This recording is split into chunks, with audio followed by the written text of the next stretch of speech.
Neighbors tried to steal our land and lost. Hello everyone, this is my Neighbors from Hell story. My husband and I bought a house right next door to the bad guys in the neighborhood. When they tried to steal our land, we fought back, and now we're the heroes of the neighborhood. It's a long story, but it's also a very satisfying story, so hold on. To begin with, my husband and I purchased our home on the 3-4-acre lot about 9 years ago. We were a few months from getting married at the time, and this was a very special moment for us. On the day we took possession of our home, we picked up our house key from our attorney and drove to the property. As we pulled into the parking lot, we got out of the car and held hands to take in the view of our first home. At that moment, an elderly gentleman in his 70s came running out of the house next door. He had obviously been waiting all day for us. He was breathlessly telling us about all the issues the previous owners had with the house. To tell you the truth, this ruined our moment. My husband tried to politely tell him to go on his way. He explained to me that we had a lot of work to do,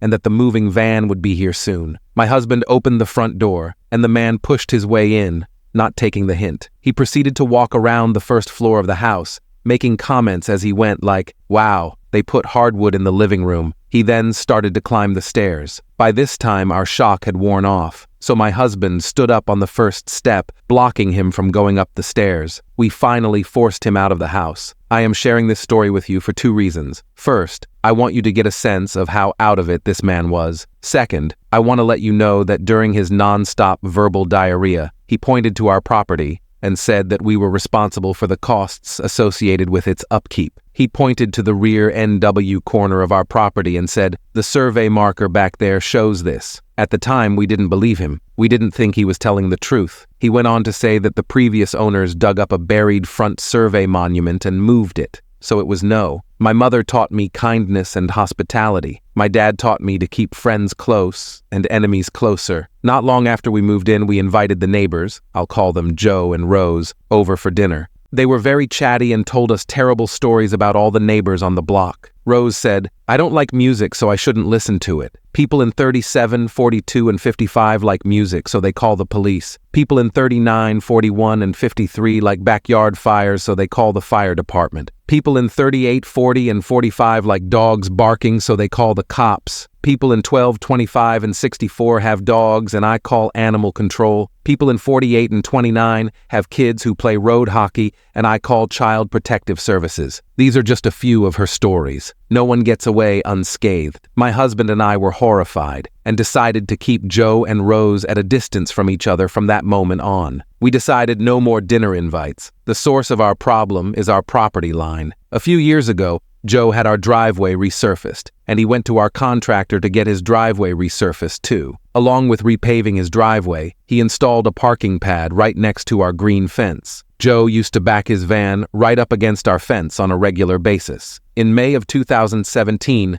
Joe backed into our fence. He banged 2 fence posts and split a section off our chain link fence. Normally, a nice neighbor would come to the door and explain what happened and apologize, but Joe isn't nice. Our 3 dogs ran across the split in our fence and ran into his backyard. We quickly found out what happened. We asked Joe about it later that day, and he denied it while leaning against our rental car. We were able to get him to admit that the damage had to have been from his property because of the direction the damage was coming from. However, he claimed that it was his snow removal man who hit the fence months ago. There was no offer to pay us for the damage to the fence. I think he is lying because he is at the age where he is afraid of losing his license. My husband just used wire to fix the fence to protect our yard. We just let it go, and that was it. It wasn't long after that Rose starts asking when we're going to put up a new fence. She said she didn't like the repaired fence because it was ugly and didn't need to be looked at. I didn't know what she was talking about at first, so I just acted like she wasn't talking to me and went on my way. She asked me 2 more times, and by the 3rd time, I said we weren't replacing the fence. In spring 2018, Rose started to complain about the ugly fence again, but this time she offered to pay half the cost of the replacement. I asked her if she wanted a new chain link fence or a new wooden fence. She said she preferred the wooden one. I called several contractors to get quotes from them. On the day of the first contractor's scheduled visit, I phoned Rose. I just wanted to know a few things about fence height before the contractor arrived. Rose told me that Joe had told her that, since the fence belonged to us, he wouldn't pay a cent for the fence replacement. So I canceled the contractor's visit, but I asked him out of curiosity, how much would it cost to replace the old chain-link fence with a new one based on linear feet? It was about $2,000. Later that summer, Rose contacted us again. My husband explained to Rose that the cost of putting in chain-link fencing was going to be very expensive, and that this was not our priority. Rose offered to pay 50% of the cost for chain-link fencing. I really wanted to say no, but I also knew that we were going to never have a chance again to share costs. So we started to negotiate. We wanted it 6 tall. They wanted it 4 high. Ultimately, we agreed on a 5 high fence. It was going to be a wood fence in the same style as our newly built back fence. We also talked about whether we should put it on our property line or on the current fence line. Joe preferred the former. In the end, we gave up on that. After all, our fence is only about a foot inside of our property line. If we move it 1 foot, he'll just run into it. And if we don't move it 1 foot out,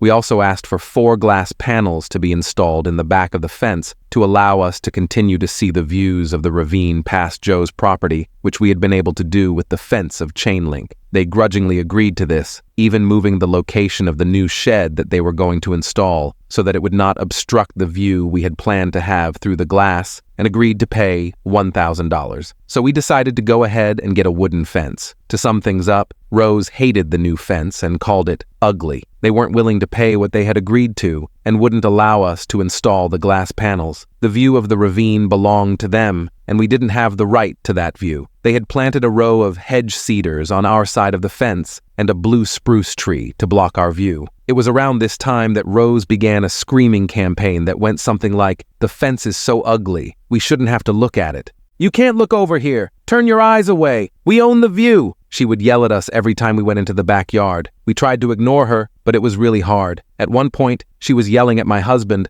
while she was leaning on our brand new fence, which was still in the process of being installed. My husband asked her to back off because she was on our property between our fence and the property line. At that point, she got really mad and started yelling that she owns the land on our side of the fence for squatters' rights because of squatters' rights. So, from that point on, she started yelling all the usual stuff plus squatters' rights, squatters' rights. On the day of the fence contractor's arrival, we saw him pull out of the driveway and walk into the backyard to meet him at the side gate. Joe and Rose both saw us and saw the fence contractor. They both saw us and started yelling at us. They were yelling the usual complaints. They were lying about our contractor. He doesn't know how to work. He built an ugly fence. He's messy. He left wood and tools on their property. My husband finally snapped and told Rose to shut up. He called her a liar and accused her of threatening him. At this point, the contractor and his wife, who had been bringing their tools into the backyard, showed up. Rose suddenly stopped talking. We had witnesses. In that moment,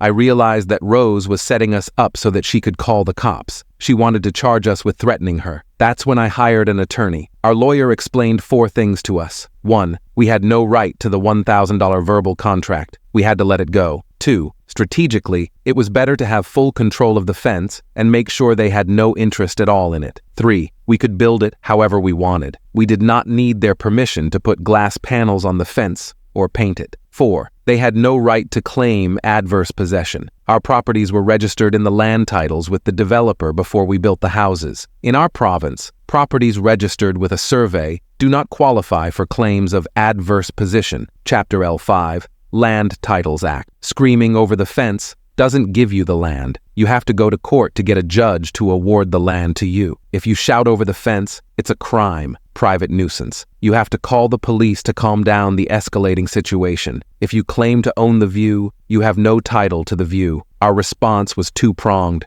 First, we sent a letter to the neighbors explaining that they didn't own the property on their end of the fence. We showed them the land registry and the relevant legal documents. We also told them that if they stepped foot on our property, they would be considered trespassing. Second, we told them that from that point on, any verbal abuse would be met with 0 tolerance. Third, we called the cops on the non-emergency line. I'll be honest, I've never called the cops on anyone in my life. When the cops arrived, we spoke to them first. We told them that we wanted them to stop yelling at us, yelling at our family, or yelling at our contractors. We wanted them to know what they were yelling at us about. I get that they're skeptical of what they're told, but they were here and they were literally rolling their eyes when I told them. Fourth, as soon as Joe and Rose opened the front door, Rose started yelling that she owned the view, etc. One of the officers had to tell her to step inside the house and shut the doors. Joe stayed on the porch with the police officers and agreed to stop bothering us. As we walked back to the house, one of the officers said to the other, "I see what they're up against now." The police officer told us that they thought there were mental health issues with Rose and that if any more problems came up, they would call us again. He advised us to keep documenting incidents, which was in line with our lawyer's advice. Let's face it, sending the police over did calm things down, temporarily. At this time,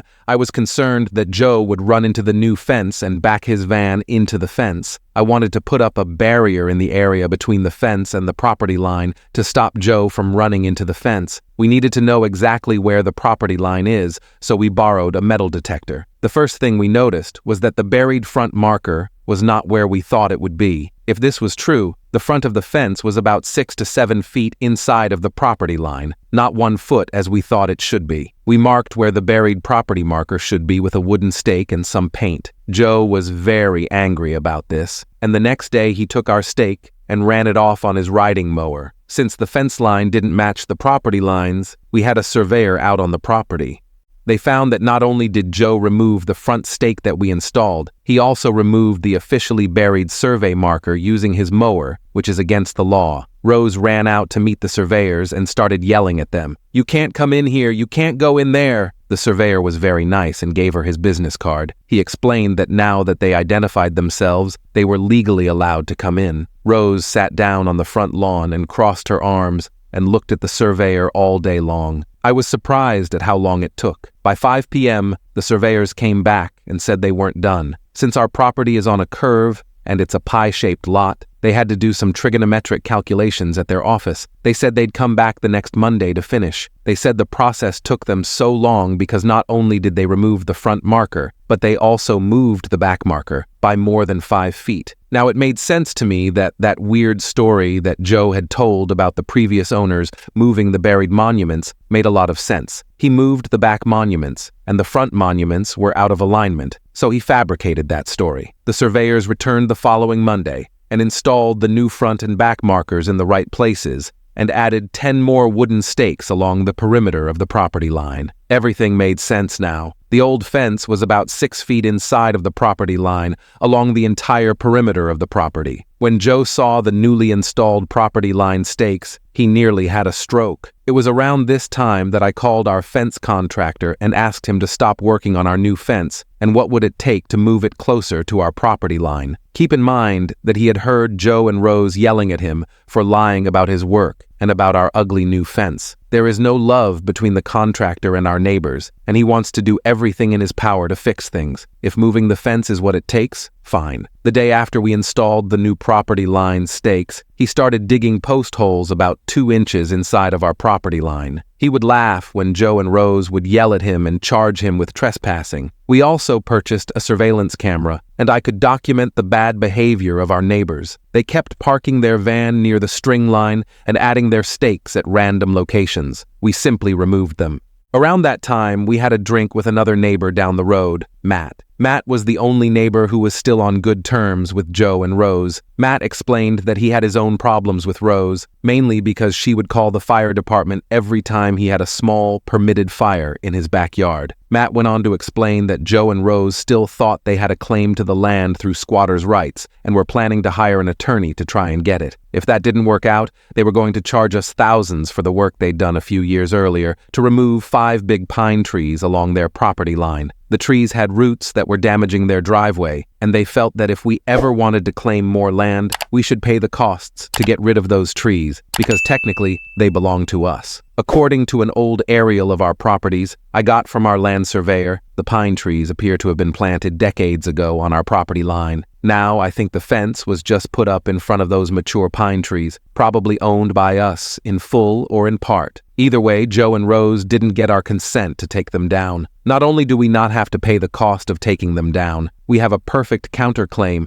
if they try to take them down. We'll claim damages for taking the trees down. The best part of Matt's story is that Rose got so angry with the police for telling her to go back inside the house on the day they called. She called their sergeant and filed a complaint. Given her history of calling the police on everyone, she even calls the authorities on themselves. She's not a very consistent person. I made a note to ask for those same police officers should I ever need to call them again, knowing there will never be any peace between them and the neighbors. The neighbors followed through on their promise to hire a lawyer. The entire neighborhood watched him show up in a suit and a briefcase. He had to explain to them that they had no right to adverse possession and that they could not charge us for the tree removal costs because nothing had happened. The fence is now complete, up to 2 inches from the property line. However, we did make a few concessions. We did not install glass panels.